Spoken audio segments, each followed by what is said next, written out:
Hemos estado viendo algunos aspectos relacionados con la realidad de la vida cristiana y de la Iglesia frente a un mundo sin valores. En nuestro tiempo, uno de los valores máximos que la sociedad puede tener descansa en el conocimiento de la palabra de Dios. Dios habla por medio de ella. Frente a esta situación, se ha propuesto, se ha postulado, se ha expresado, se ha dicho que la Biblia no es un libro sobrenatural, simplemente es un libro. Que en la Biblia los autores, indudablemente de enorme talla, de gran valor, son, al menos a la vista de esta propuesta, hombres, meros hombres, que han escrito. Que la concordancia histórica de libros tan distantes unos de los otros es porque el autor que escribe, añadiendo a lo escrito, conoce lo anterior. De manera que nos encontramos con un libro que es un libro más de enorme valor literario, pero nada más que esto.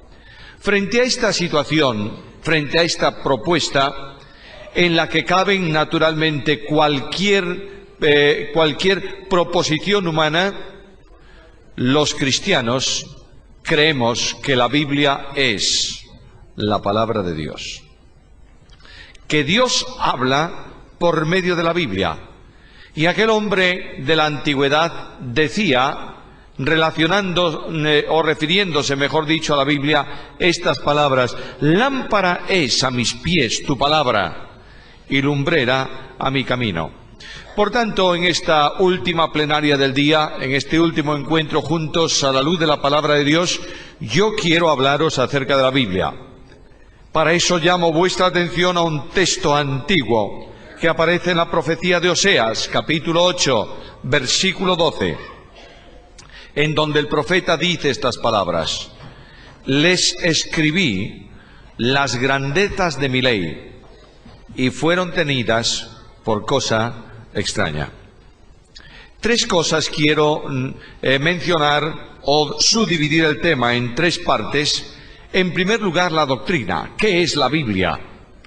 En segundo lugar, la consecuencia. ¿Qué consecuencia trae esa verdad? En tercer lugar, ¿cuál es mi responsabilidad frente a la Biblia? Primeramente, ¿qué es la Biblia? El profeta hace una afirmación: les escribí las grandezas de mi ley.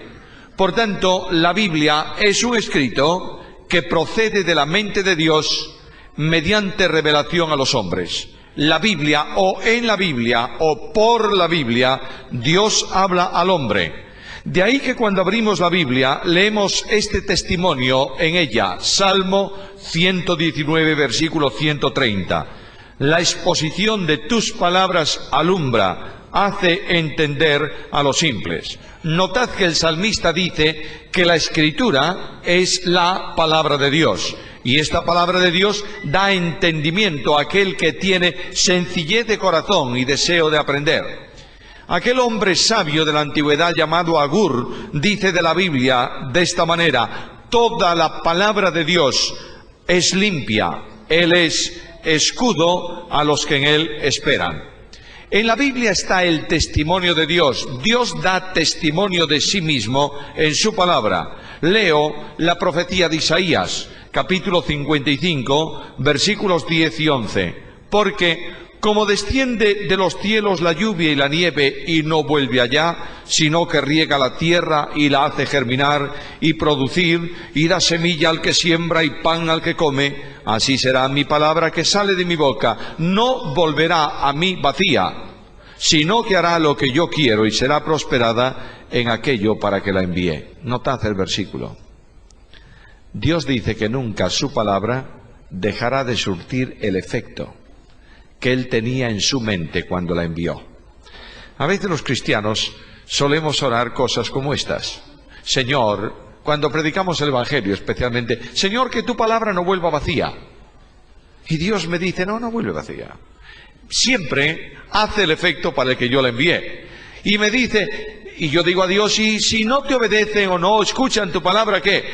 Dios me responde, es que mi palabra es olor de vida para vida y es olor de muerte para muerte. Es decir, aquellos que no obedecen mi palabra son condenados por desobediencia y los que obedecen mi palabra son bendecidos. Nunca vuelve a él vacía su palabra. Esta es la confirmación del escritor que tenemos delante. El profeta dice, les escribí las grandezas de mi ley. La Biblia, además de palabra de Dios, es esencialmente la revelación de Dios. ¿Qué es esto de revelación?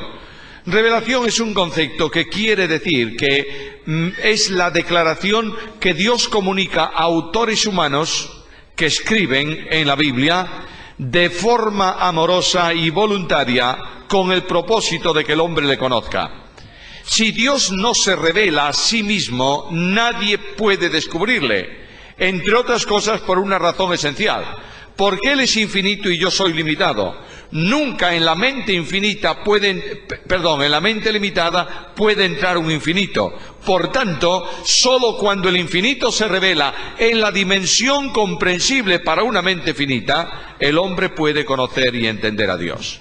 Dios se ha revelado y ha comunicado el mensaje que está escrito en su palabra a lo largo de mucho tiempo a más o menos unos 40 autores en un periodo de 1500 años. Entre el primer escrito de la Biblia y el último hay como mínimo un periodo de tiempo de 1500 años. 35, no importa. Los autores que escriben en la Biblia de distinta posición social, distinta capacidad intelectual, distinta formación, distinto conocimiento. En la Biblia escribe un rey, así como un sabio y también como un recogedor de cabrahigos, es decir, una persona del más bajo nivel social. Pero no hay confusión en el mensaje, no hay discrepancia en el mensaje. Lo mismo que Dios dice en Génesis lo confirma en el último libro de la Biblia, el Apocalipsis. En la Biblia no hay errores por una razón, porque es Dios quien revela el mensaje a los hombres. Dios ha revelado este mensaje a los hombres a través del tiempo de muchas maneras. La Biblia dice que Dios se reveló en visiones, se reveló en sueños, se reveló en éxtasis, se reveló en traslaciones, se reveló directamente e incluso se reveló por medio de los ángeles. Esta revelación de Dios llega al conocimiento del hombre porque Dios se la comunica. Y de pronto comienza otro asunto sumamente interesante: cómo se escribió la Biblia. Para esto tenemos que entender un concepto teológico muy simple, muy sencillo. Yo voy a procurar en esta última reunión ser lo más sencillo posible. Lleváis todo un día escuchándome y eso es enormemente pesado. Estáis cansados, yo lo sé, y meter conceptos un tanto complejos a esta hora de la tarde es un verdadero problema mental. Yo no quiero someteros a ese esfuerzo. Voy a ser sencillo al máximo, al menos en lo que yo pueda hacerlo. Cuando hablamos de inspiración, en la Biblia hay dos grandes manifestaciones del mismo concepto que nos permiten entender qué es la inspiración. Si, por ejemplo, yo quisiera describiros a vosotros cómo es la moneda europea, cómo es el euro, tendría que decir que el euro es una moneda redonda, como todas las monedas, o por lo menos casi todas las del mundo, que tiene dos colores, un color dorado y un círculo blanco. Y tendría que deciros que por una cara hay un mapa de Europa con las estrellas y por el anverso de la moneda distintos temas conforme al país que está imprimiendo, acuñando esa moneda. Eso sería un euro. Cuando hablamos de inspiración hay dos elementos que tenemos que entender. Por un lado está el pensamiento de Pedro. El apóstol San Pedro describe la inspiración desde el punto de vista de cómo se confeccionó el escrito bíblico. Y encontráis estas palabras en la carta segunda, capítulo 2, versículo 21. Ninguna palabra de la Escritura fue traída por voluntad humana, sino que los santos hombres de Dios hablaron siendo inspirados por el Espíritu Santo. Lo que Pedro quiere en esa expresión es que los cristianos entendamos cómo se escribió la Biblia. Para esto tendríamos que acudir a distintos pasajes de la Escritura, pero para simplificar el tema yo quiero llamar vuestra atención a la profecía de Jeremías. En la profecía de Jeremías comienzo la lectura del escrito capítulo 1 versículo 5 y encuentro que Jeremías da un testimonio y dice que Dios le ha escogido desde antes de su nacimiento con un propósito: darlo como profeta a las naciones. Luego, la primera verdad en la inspiración es que el autor humano no escribió voluntariamente, no escribió porque quiso escribir, sino que Dios seleccionó cada uno de los autores humanos que confeccionan, que dan lugar, que producen el escrito bíblico. En segundo lugar, Jeremías dice que cuando Dios le escoge, inmediatamente le comunica el mensaje que tiene que proclamar. Durante mucho tiempo Jeremías no escribió nada, simplemente anunció al mundo lo que Dios le había revelado a él. Y de pronto un día en la historia de Jeremías, Dios le dice: ahora Jeremías, toma un rollo y escribe todas las palabras que yo te he dicho. Pero fijaros que cuando Dios dice a Jeremías: escribe esas palabras, Jeremías llevaba por lo menos 10 años de ministerio profético. Y Dios le dice: tienes que escribir. ¿Qué cosa? Todo lo que yo te dije. Quiero preguntarte si tú te acuerdas de lo que dijiste ayer por la noche. Quiero preguntarte si podrías recitar todas las palabras de tu conversación de este mediodía. ¿Puedes? No. ¿Cómo es posible que un hombre recuerde lo que dijo durante 10 años? No es posible, salvo la acción sobrenatural de Dios. Este Dios que dice al profeta: escribe, actúa en la mente del profeta para que traslade a la Escritura aquello que Dios le había comunicado. De manera que cuando Jeremías, cuando Daniel, cuando Isaías, cuando Malaquías, cuando Pedro, cuando Pablo, cuando Mateo, no importa quién, termina su escrito que está en la Biblia, todo cuanto él escribió es solamente y nada más que la palabra de Dios. Ahora Pedro nos dice: así se escribió la Biblia. Y Pablo habla de otro aspecto de la inspiración. ¿Qué ocurrió cuando el escrito estaba ya confeccionado? Y Pablo dice estas palabras en segunda carta a Timoteo capítulo 3 versículo 16. Toda la escritura es inspirada por Dios. El verbo inspirar en Pedro, en la traducción de Pedro, es distinto al verbo inspirar en la traducción de Pablo. En el concepto de Pedro, el verbo inspirar equivale a empujar, a impulsar. Lo que Pedro está diciendo es que Dios comunica un mensaje a un hombre y le impulsa a escribir. Los griegos usaban ese término para hablar, por ejemplo, de un barco que despliega sus velas y henchidas por el viento es empujado por la fuerza del viento para que se traslade sobre el mar.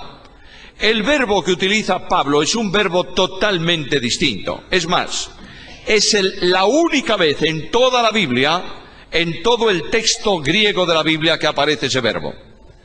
Los griegos podían inventar sus verbos. Tomaban una radical del verbo, le añadían todo el complemento de preposiciones antes del verbo y llegaban a dar verbalmente una idea que no había sido acuñada antes. Este verbo que Pablo utiliza ahí es un verbo compuesto y que, traducido al pie de la letra, esta palabra que nosotros tenemos en nuestro idioma como inspirar, es el verbo soplado por Dios. Literalísimamente, toda la palabra es Dios soplada, dice el término griego. Quiere decir, por tanto, el apóstol Pedro que cuando el autor humano terminó de escribir el mensaje que había recibido de Dios, el Espíritu Santo de Dios observa, lee, permitidmelo decir así para que lo entendamos todos, lee el pasaje. Y el Espíritu Santo de Dios descubre que en ese pasaje está escrita solo y únicamente la palabra de Dios. que todo cuanto Jeremías escribió o cualquier hombre escribió en la Biblia corresponde minuciosamente al mensaje de Dios. Y el Espíritu Santo, entonces, ante esa realidad de que lo que hay escrito es la palabra de Dios, el Espíritu Santo sopla en el escrito. Cuando Dios sopla, comunica vida.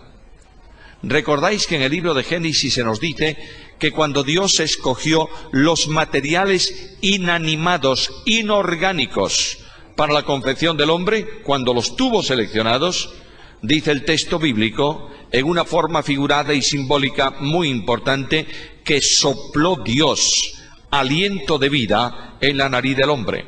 Es decir, lo que dice el texto bíblico para la comprensión es que donde no había vida, el soplo, el aliento de Dios comunicó vida.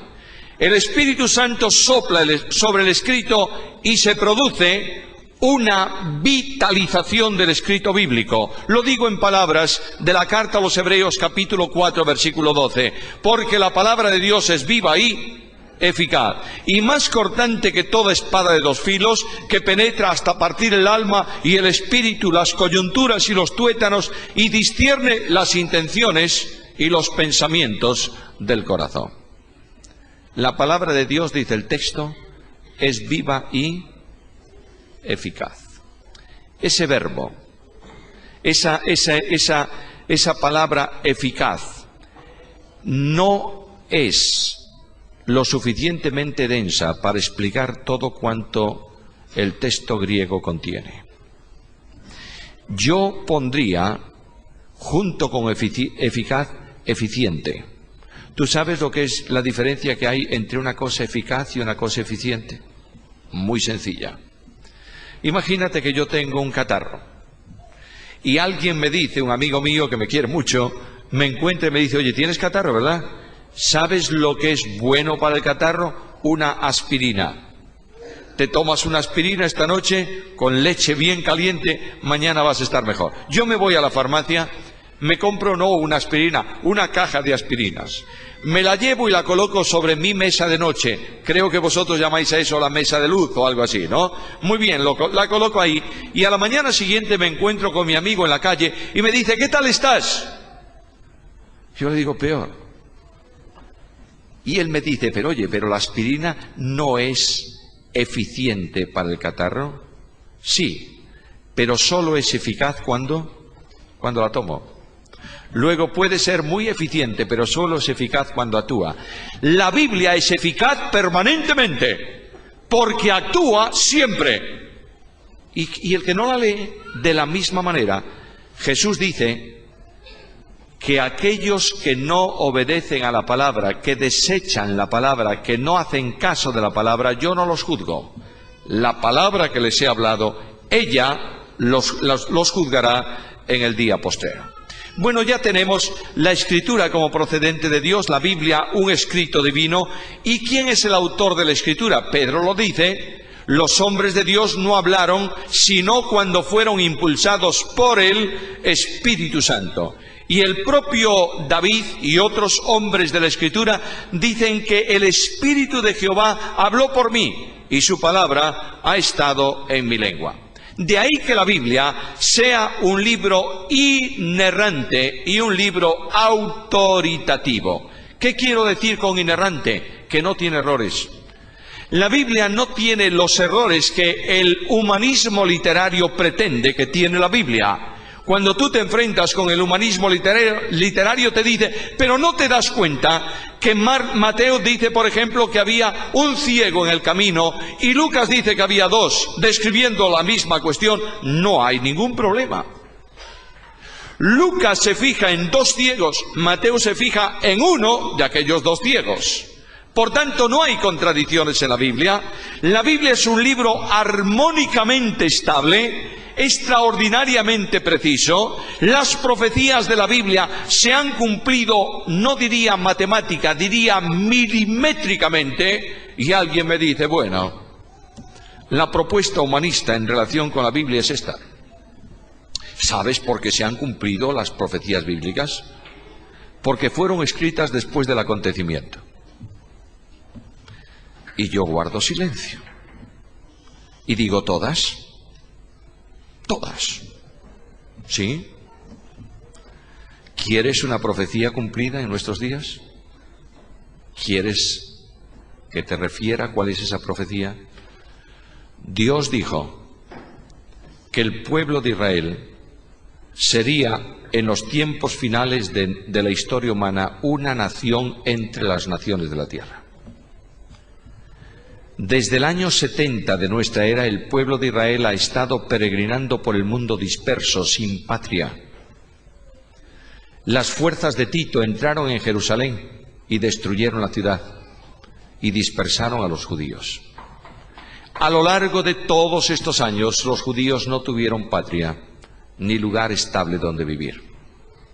Aquellos que vivieron en España fueron expulsados por los reyes católicos. Durante el tiempo más reciente, en la Segunda Guerra Mundial, Hitler se había propuesto exterminar a todos los judíos. Y de pronto, frente a la situación internacional contraria a ese pueblo, en el año 1948, la profecía bíblica se cumple. Y desde entonces, Israel es una nación entre las naciones. Alguien me va a decir, bueno, es que el mundo occidental está empeñado en sostener a Israel. En cierta medida es así, yo tengo que reconocerlo. Pero no hay duda que el inicio de esa nación, en el comienzo de la presencia de Israel en el antiguo protectorado inglés de Palestina, nadie tenía interés en ellos. Todo lo contrario. Los propios ingleses abandonaron al pequeño grupo de judíos en ese territorio con una preconcebida determinación. Ya los árabes acabarán con ellos y nosotros hemos resuelto el problema de los judíos. ¿Por qué están ahí? Porque la Biblia se cumple, porque es palabra de Dios. Quiero decirte que a la luz de la Biblia, la historia es profecía cumplida. Y la profecía es solamente historia por cumplir.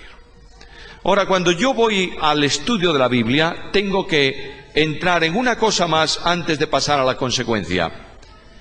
Si la Biblia es la palabra de Dios, yo tengo que interpretar la Biblia. ¿Qué significa interpretar la Biblia? Significa darle el sentido y la aplicación que tiene su mensaje para el tiempo presente. Quiero recordarte que la Biblia tiene una sola interpretación, aunque tiene muchas aplicaciones. Por tanto, la Biblia se interpreta a sí misma. Y Dios ha dado a la Iglesia de Jesucristo maestros que son capaces de interpretar el significado de la Biblia. La forma interpretativa más segura es la que se conoce como el método gramático histórico literal.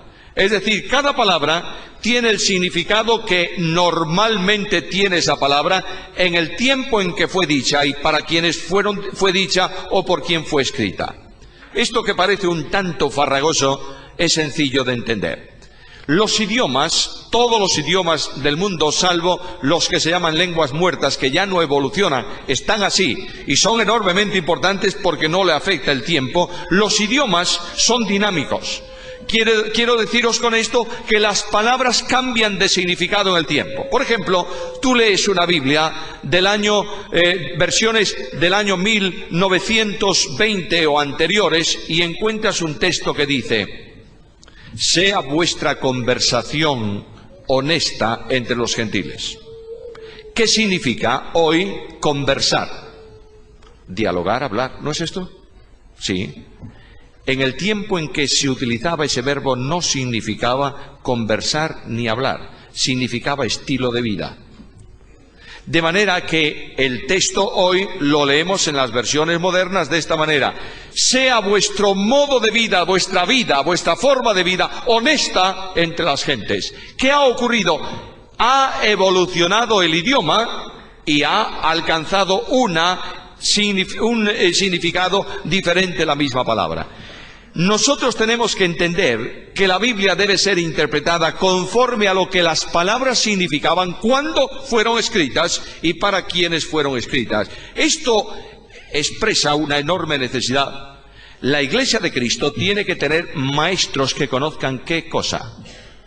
Los idiomas originales. Si tú quieres hacer una interpretación del Quijote de Cervantes en alemán, no lo vas a hacer bien. Es una traducción. Si tú quieres interpretar la carta a los Efesios en la dimensión completa de su significado en el idioma castellano, no lo vas a hacer bien porque el verbo, los textos griegos son diferentes en su traducción y alcanzan significados mucho más amplios que lo que estrictamente tenemos nosotros aquí. ¿Qué quiero deciros con esto? Quiero deciros que la Biblia enseña que Dios ha dado a su pueblo maestros. ¿Y qué es un maestro? Bueno, el que puede recitar el Salmo 119 de memoria. No, ese es un memorizador de la Biblia, pero no es un maestro. Un maestro es el que te puede dar el significado de la Biblia a lo largo de ella permanentemente. Queridos hermanos míos, el mundo evangélico tiene un tremendo error en relación con la Reforma. El mundo evangélico afirma que en la Reforma se autorizó, se impulsó a la interpretación de la Biblia, que cualquiera podía interpretar la Biblia. No es verdad, nunca un reformador dijo eso. Los reformadores hablaron de libre examen, pero no de la libre interpretación. Los reformadores dijeron que la Biblia debe ser leída por todos, examinada por todos, y debe ser dada al pueblo en las lenguas que puedan entenderla. Es así, pero la Biblia no puede ser interpretada caprichosamente por quien quiera, porque la Biblia tiene una sola interpretación, y esa interpretación es consonante con todo el significado de la Biblia. Voy a poneros un simple ejemplo. En Mateo 24:13 lees estas palabras: el que perseverare hasta el fin será salvo. Luego, el que no persevera hasta el fin no es salvo. Pero en Juan 3:16 yo leo estas palabras: porque todo aquel que en él cree tenga vida eterna. ¿En qué quedamos? ¿La vida eterna se da y se retira o es algo que Dios otorga y continúa? Es algo que Dios otorga y continúa. Entonces, ¿cómo entiendo esto? Entiendo eso porque el pasaje de Mateo 24 y de Mateo 25 es un sermón profético que tiene que ver con Israel y con las naciones en el futuro, no con la iglesia de Jesucristo. Ahora, si el intérprete toma el texto, la Biblia, quiero deciros, queridos hermanos, que la Biblia es un libro que es capaz de decir todo cuanto tú quieras que diga, sacando el texto del contexto y convirtiéndolo en un pretexto. Se cuenta, es una anécdota, no creo que haya existido eso nunca, pero la digo para resumir este concepto. Se cuenta que un hombre tenía la costumbre de levantarse por la mañana y abrir la Biblia, y cerraba sus ojos y ponía el dedo en un versículo de la Biblia y decía: ¿qué dice Dios para mí hoy? Y un día puso el dedo en la página y leyó estas palabras: y Judas tomó una cuerda y se ahorcó. Y el hombre dijo: no, esto no es para mí. Y cerró la Biblia y la abrió otra vez y puso el dedo en la página. Y dijo: ve y haz tú lo mismo. Y volvió a cerrar la Biblia y abrió la Biblia y puso su dedo en otra página. Y abrió los ojos y leyó: y lo que has de hacer, hazlo más pronto. Bueno, ¿cuántas veces nosotros vamos a la Biblia y tomamos un texto, lo sacamos de su contexto para fundar sobre él una verdad? Y estamos provocando una alteración bíblica y conduciendo a los creyentes a una tremenda equivocación. En base a esta mala interpretación, se producen divisiones por formas de vestir, por formas de cantar, por formas de culto, por forma de relación. Y se producen conflictos sobre asuntos que no son doctrina, son interpretación contraria a la Biblia, porque se sustentan en un texto aislado del resto de los textos. Muchas veces nosotros vamos también a la Escritura y tratamos de interpretar cosas que no entendemos. Por ejemplo, voy a la carta a los Corintios. Claro, vaya carta y vaya conflicto esa carta. Si algo tengo ganas yo es de llegar un día a la presencia del Señor en el cielo y decirle a Pablo, vamos a ver, Pablo, siéntate aquí y explícame qué quisiste decir con esto. Pero no tengo a Pablo. Pero en la Biblia leo, en la carta a los Corintios, leo estas palabras: mejor es que se queden los solteros como estoy yo. Y yo digo, bueno, pues esto debe ser mandamiento de Dios. Pero un poco más adelante, en el capítulo dice, a causa de la necesidad que apremia. ¿Y qué es la necesidad que apremia?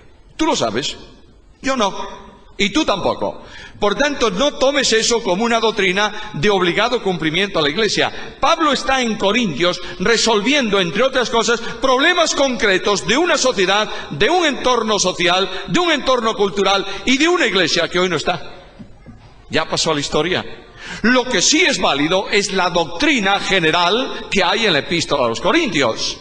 Y la doctrina general me enseña un compromiso de fe en el mundo. Eso sí que se mantiene a lo largo de la historia. Hermanos queridos, la Iglesia evangélica tiene necesariamente que volver con toda urgencia a formar maestros en Biblia que sean capaces de interpretar la Escritura correctamente, conforme al contenido y a la contextualización del texto bíblico. ¿Cuáles son las consecuencias? Si la Biblia es la palabra de Dios, la primera demanda está establecida en relación con ella dentro de la Iglesia. El apóstol Pablo dice a su colega de ministerio, su hijo en la fe Timoteo: te ruego, te emplazo, te coloco bajo juramento delante de Dios, que prediques ¿qué cosa? La palabra. Luego, en la Iglesia no se puede predicar otra cosa que no sea ¿qué? La palabra. La idea de los hombres tiene que quedar en las puertas de la Iglesia, dentro de la Iglesia, solo la palabra de Dios, porque es lo único que tiene valor. Y esto comprende todo el amplio ministerio de la predicación. A veces decimos que la evangelización, la predicación del Evangelio puede ser dicha sin tantos textos bíblicos. Yo no tengo mensaje del Evangelio que no esté en la Biblia, La evangelización moderna consiste más o menos en esto. Bueno, moderna, ¿entendéis lo que quiero decir? El modernismo evangelístico consiste en esto: usar un texto para iniciar la reunión o el sermón. No hablar para nada de ese texto durante todo el sermón. Contar historias, anécdotas, ilustraciones, viajes, fracasos y triunfos, y finalmente llamar a los hombres a un Cristo que no estuvo en el mensaje. ¿Eso es evangelio? No, señor.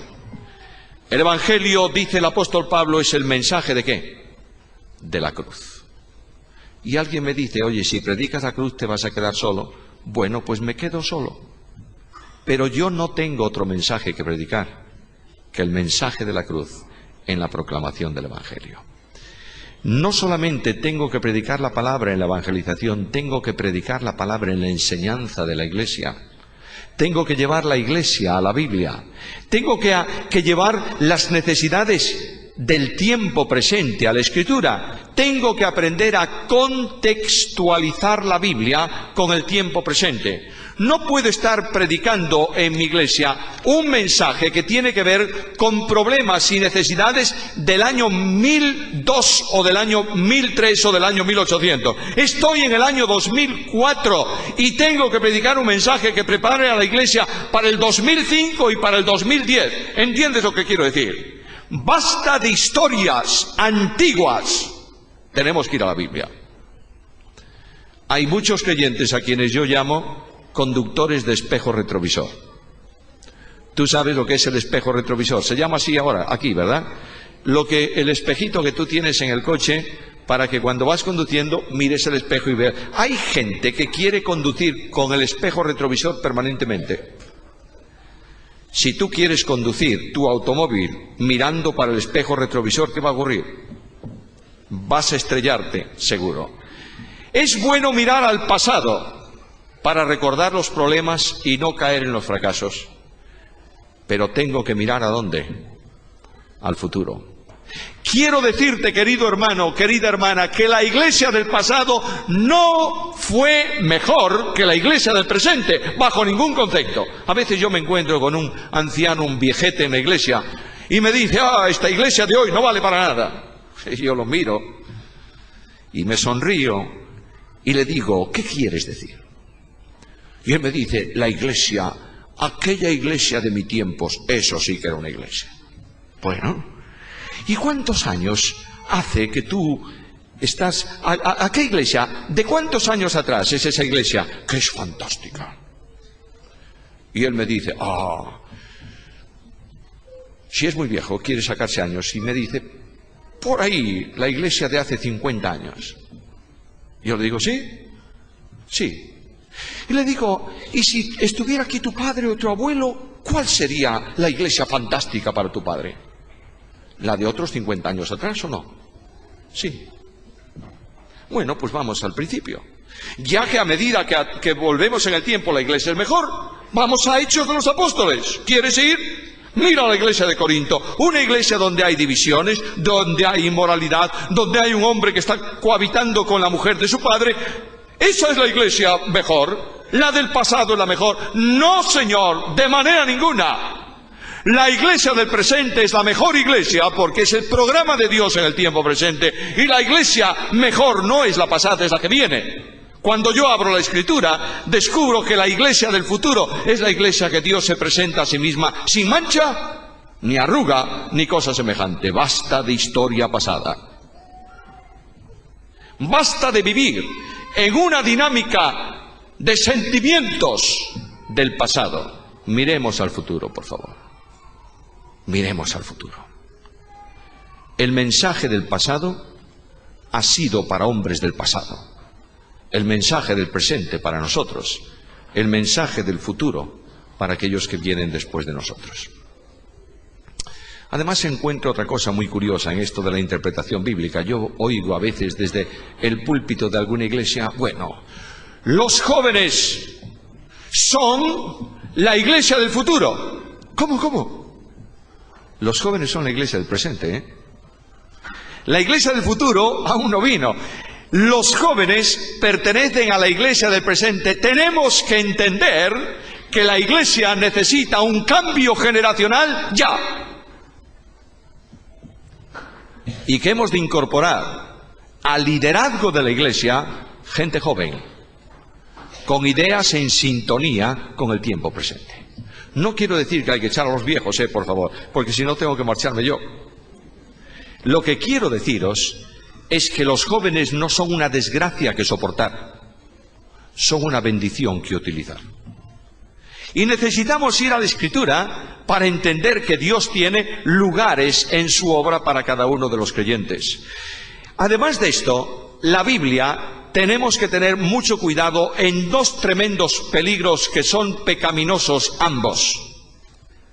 El peligro de añadir a la palabra y el peligro de quitar de la palabra.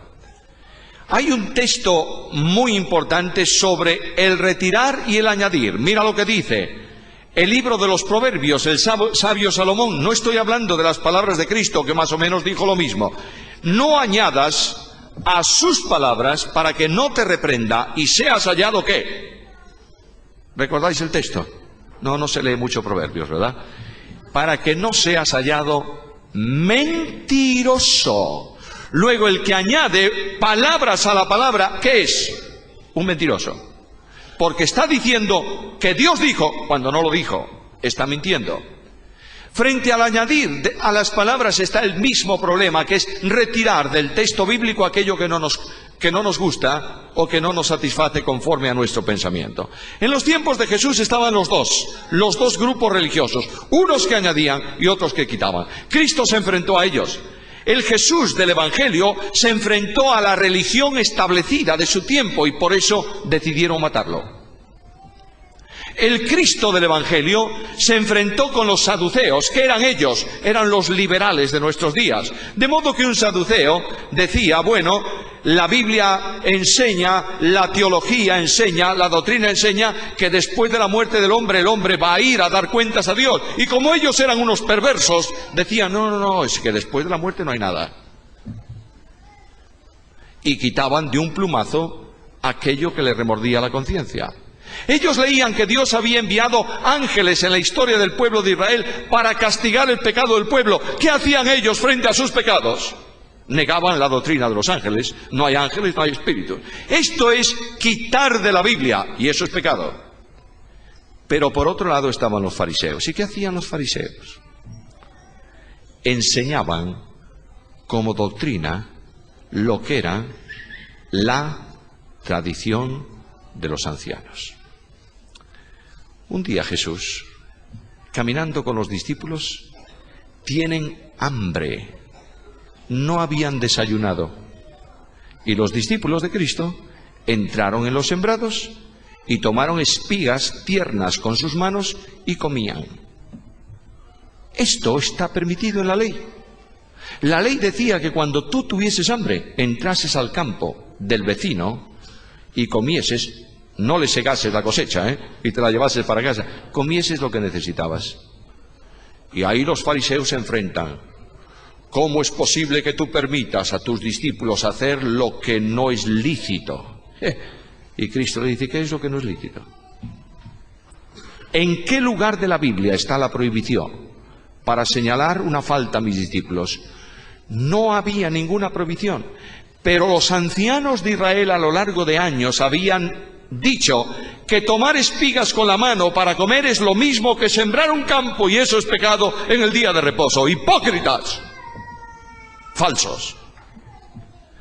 Habían levantado un sustento para sus propias ideas, porque sin ese sustento no eran nada delante de Dios. Y otro día vienen a Jesús y le dicen, Maestro, ¿por qué tus discípulos comen pan sin qué? Sin lavar las manos. ¿En dónde está eso en la Biblia? En ningún sitio. Pero los ancianos habían establecido un sistema religioso, una tradición que enseñaban como palabra de Dios y que exigía que antes de comer tenían que lavarse muchas veces las manos. ¿Por qué? ¿En qué descansaba eso? ¿Sabéis en qué? Cuando ellos tocaban un cadáver, quedaban contaminados, ¿no es esto? Y cuando tú tocabas con manos inmundas la comida, contaminabas la comida. Bueno, pero oye, yo no he tocado a ningún cadáver hoy porque voy a lavar las manos. Bueno, lavar las manos antes de comer es higiénico, esto es bueno. Pero no era por ahí. Ellos decían, si tú has ido al mercado y has tropezado con un gentil y has tocado a un gentil, estás contaminado. Tienes que lavar las manos. Racistas absolutos. Ellos consideraban que solamente ellos valían delante de Dios. Oh, mis hermanos amados, esta es una especie en extinción que no se extingue. Y lo mismo que aquellos hoy, enseñando al pueblo de Dios asuntos que no están en la Escritura y diciéndole, esto es doctrina fundamental. Y Cristo dice, ¿sabes lo que estáis haciendo con eso? Vosotros invalidáis el mandamiento de Dios por vuestra tradición. Es hora de que el pueblo de Dios, la Iglesia de Jesucristo, haga un alto en su andadura y comience a preguntarse si todo lo que enseña a la Iglesia es palabra de Dios.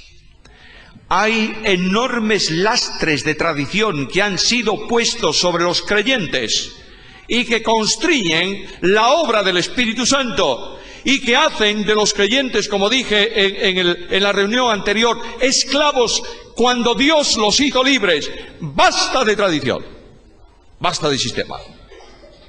La vida cristiana, el cristianismo, no es asunto de religión, es asunto de comunión con Cristo. Ser cristiano no es practicar una forma de culto que nuestros padres nos enseñaron o que nosotros hemos preparado. Ser cristiano es vivir a Cristo, en comunión con Cristo, en cuya experiencia Cristo se hace vida en mi vida, y yo no hablo de Cristo, yo vivo a Cristo, de manera que el mundo vea a Cristo en mi vida. ¿Tú entiendes lo que es cristianismo? El resto son historias que hemos creado. El peor problema que hemos generado los cristianos a lo largo de los últimos años es predicar a un Cristo de religión que no cambia la vida de los cristianos. Y el mundo está cansado de teología y de mensajes hermosos. Está necesitando ver gente cambiada, transformada por el poder de Dios. No puedo predicar un Cristo de amor si yo desprecio a mi familia en mi casa. No puedo hablarle a un niño de que Dios es bueno si yo maltrato a mi mujer. Basta, por favor, basta. Nuestra sociedad en crisis está caminando a un lugar de desorientación absoluta, dentro y fuera de la iglesia. Y Dios nos llama esta noche a una reflexión seria. ¿Sobre qué?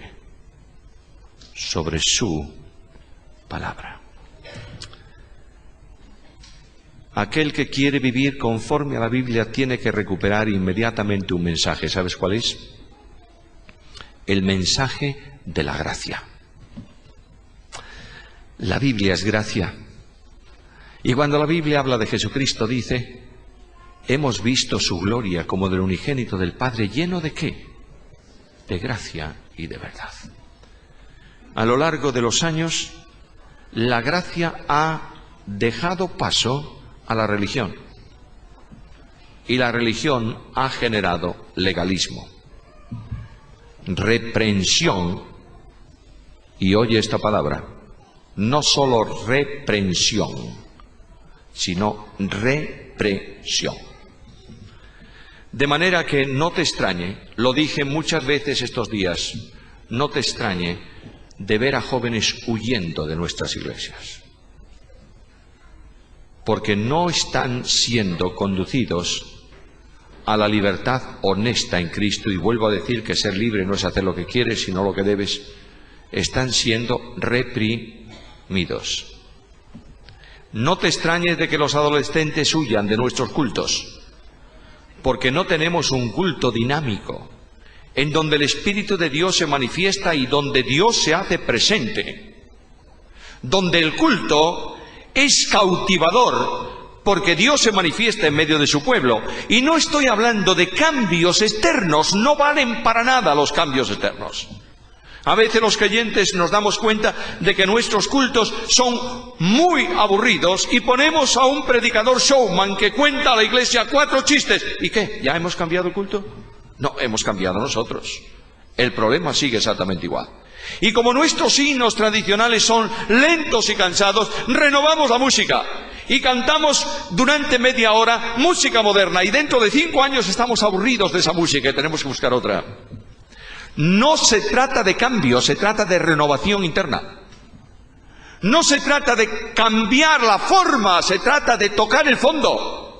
Se trata de que el cristiano viva conforme a la Biblia y recupere el mensaje de la gracia. Queridos hermanos, mis queridos hermanos, la gracia nos ha salvado. La gracia envió a Jesucristo al mundo.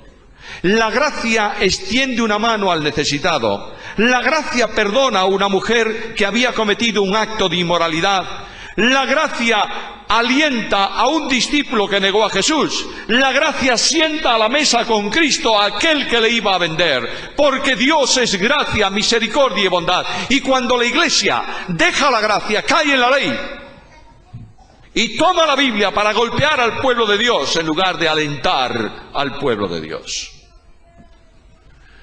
Nuestra sociedad necesita aliento, mucho más que reprensión. Déjame que te pongan una ilustración de lo que quiero decir y voy a terminar. Tú imagínate ahí un creyente que durante la semana ha tenido unos cuantos problemas en su trabajo. ¿Conoces algunos de ellos? Voy a hacer el ejemplo muy hiperbólico.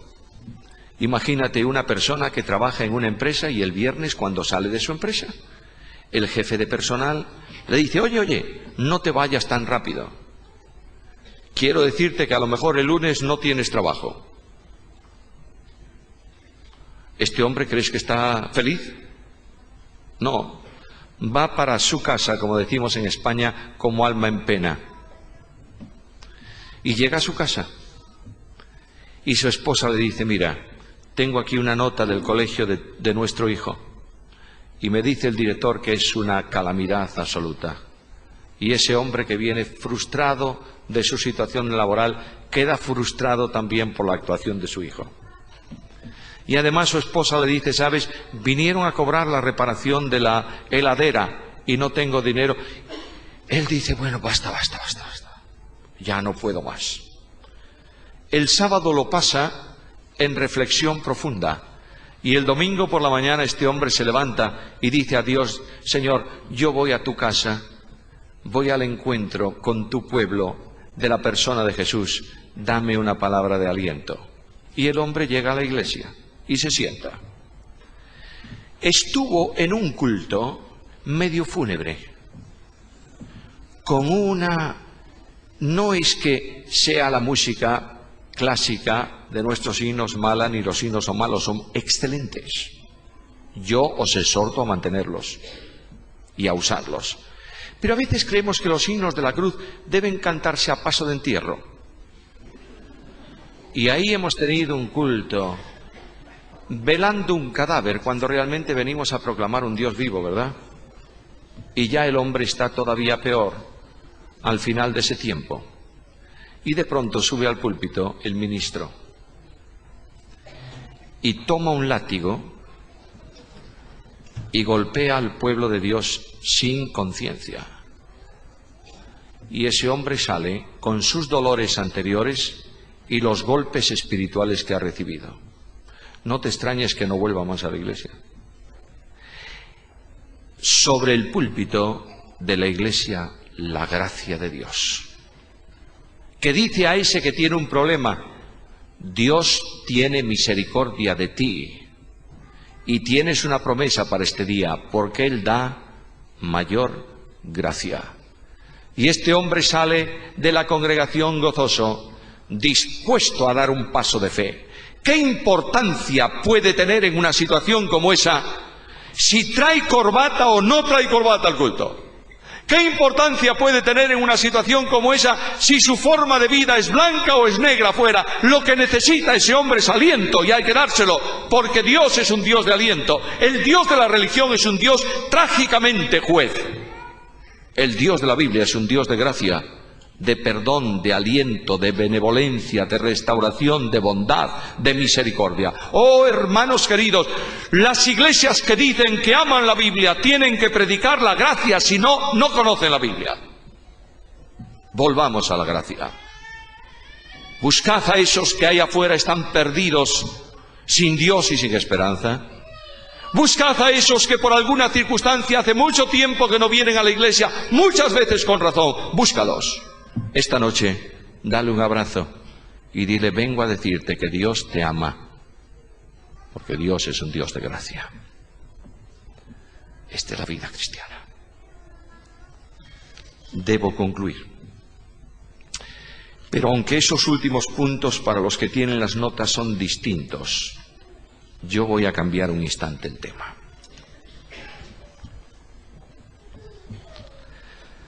La Biblia es un mensaje de salvación. La Biblia enseña que el hombre, tú y yo, somos pecadores perdidos delante de Dios. La Biblia enseña que todo hombre, toda mujer, toda persona, a causa de su pecado, está sentenciado a muerte eterna. Y la Biblia dice que la paga del pecado es la muerte. La Biblia dice que este Dios que ve al hombre con aliento, con gracia, con amor, con misericordia, un día tomó la determinación de mandar a su Hijo Jesucristo, nuestro Señor, al mundo de los hombres, y para esto hizo un milagro impresionante en el seno de la bienaventurada Virgen María. Por obra del Espíritu Santo, la segunda persona divina queda revestida de humanidad.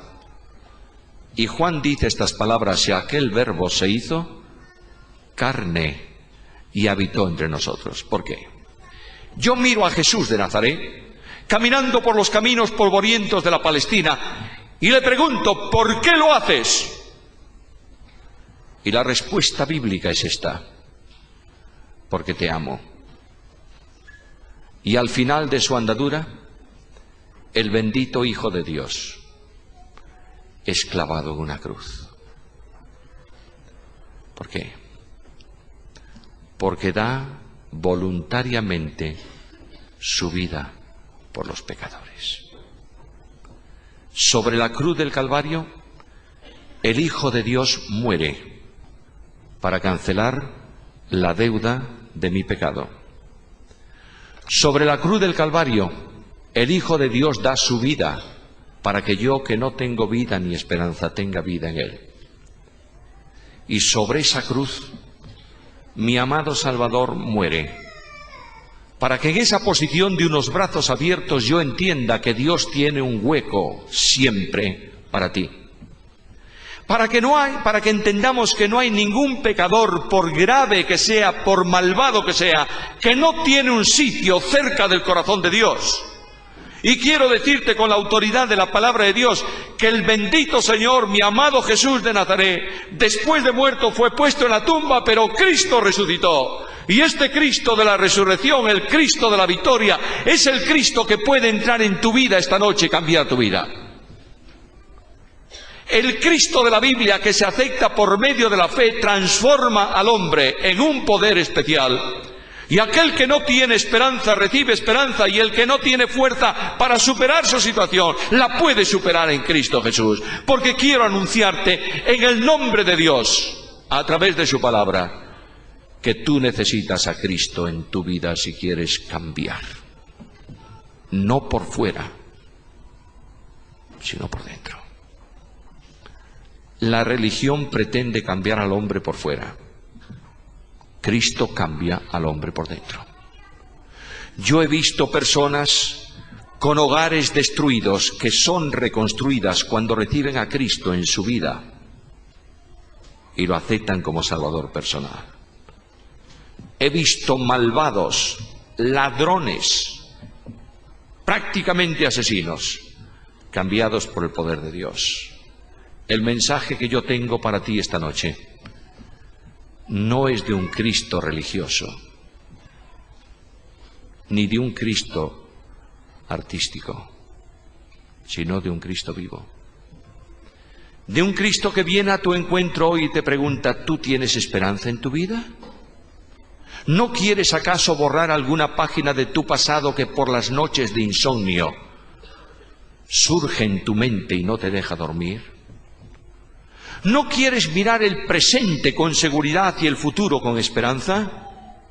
Si tu situación es de no saber qué, aquí tienes la clave en un encuentro personal con Jesús. Y Jesús te dice esta noche: venid a mí los que estáis trabajados y cargados, y yo os haré descansar.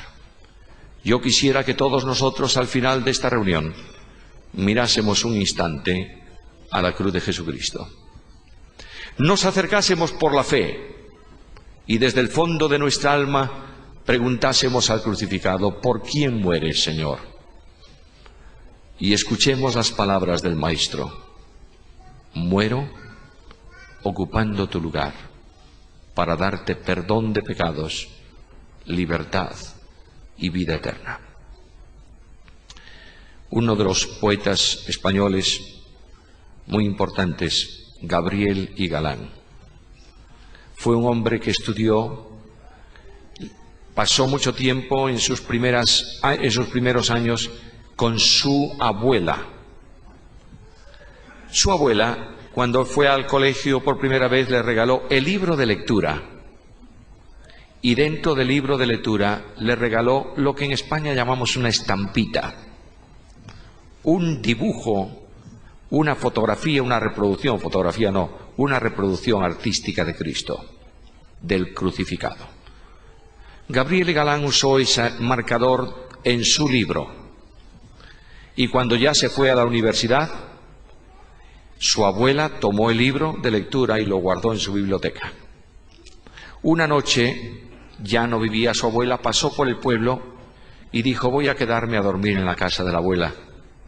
Y se quedó allí. Y dice la historia que aquella noche estalló una tormenta muy grande y José María no podía dormir a causa de los truenos, de modo que se levantó, bajó las escaleras y fue al salón. Abrió la biblioteca y ¿qué se presentó delante de sus ojos? El libro de lectura. Y él tomó el libro, lo sacó del estante y lo abrió. ¿Por dónde lo abrió? ¿Por dónde se abrió el libro? Por donde estaba la estampa del crucificado.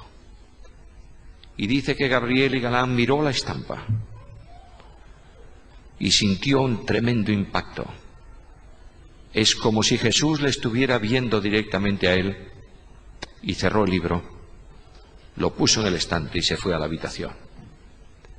Aquella noche no dormía por los truenos, dormía por el impacto de un crucificado que le decía de alguna manera: todo esto hice por ti. Y muy temprano en la mañana tomó un pequeño pedazo de papel y escribió estas palabras: con su frente de Dios horadada, con su rostro de Dios dolorido, con sus ojos de Dios entreabiertos, con sus labios de Dios sin aliento, con su boca de Dios amargada, muerto por los hombres, por amarlos, muerto. Este es Jesús. Y este Jesús viene a tu encuentro esta noche, al encuentro de todos nosotros, con una simple pregunta: ¿necesitas tú, como cristiano, renovar tu compromiso con Cristo esta noche? ¿Necesitas decir a Jesús: Señor, perdóname, he vivido lejos de ti, pero vuelvo a ti? Y alguien tal vez entre nosotros esta tarde ha entrado para escuchar la conferencia. No quiero que nadie salga de este lugar sin formularse una pregunta: ¿dónde está Cristo en tu vida? ¿Dónde está? ¿Lo tienes colgado del cuello en alguna imagen de oro? ¿Lo tienes puesto en un cuadro en tu casa? No sirve para nada ese Cristo. Solo cuando Cristo está en tu vida tienes perdón de pecados y vida eterna. Tal vez tu hogar tiembla. Tal vez tu vida se deshace, tal vez tengas una pregunta que no tiene respuesta. Si esta es tu situación, yo te invito a que ahí donde tú estás, en un acto de fe personal, digas a Cristo: Señor, te recibo como mi Salvador personal, te doy mi vida.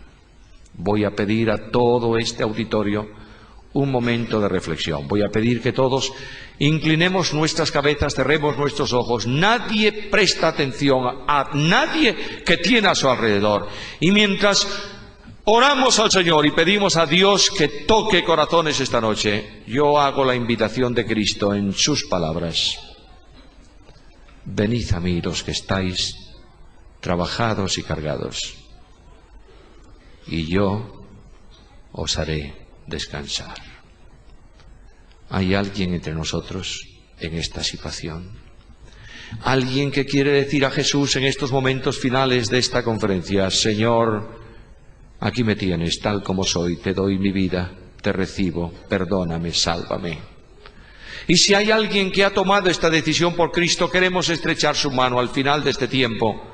Queremos orar junto a él o junto a ella para encomendarle al Dios de la gracia, que es nuestro Señor Jesucristo.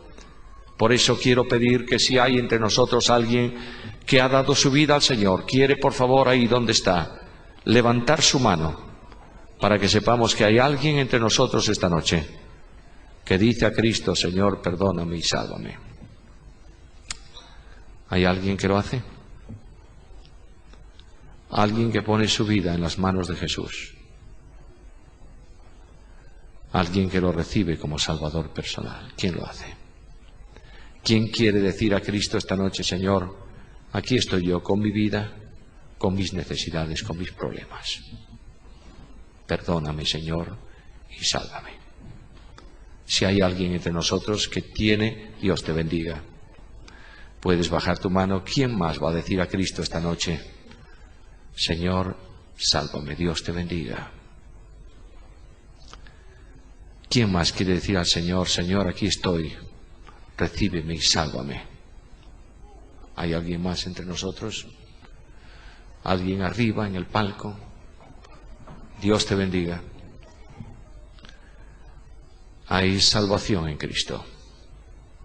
Yo no quiero extender el tiempo, pero quiero dar solo una oportunidad más. ¿Quién más entre nosotros dice al Señor esta noche: Señor, tómame y sálvame?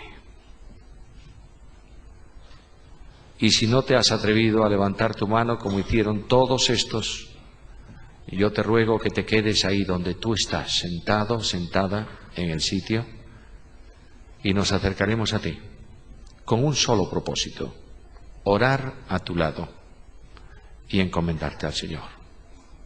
A Dios sea la gloria y a nosotros sus bendiciones por Cristo Jesús.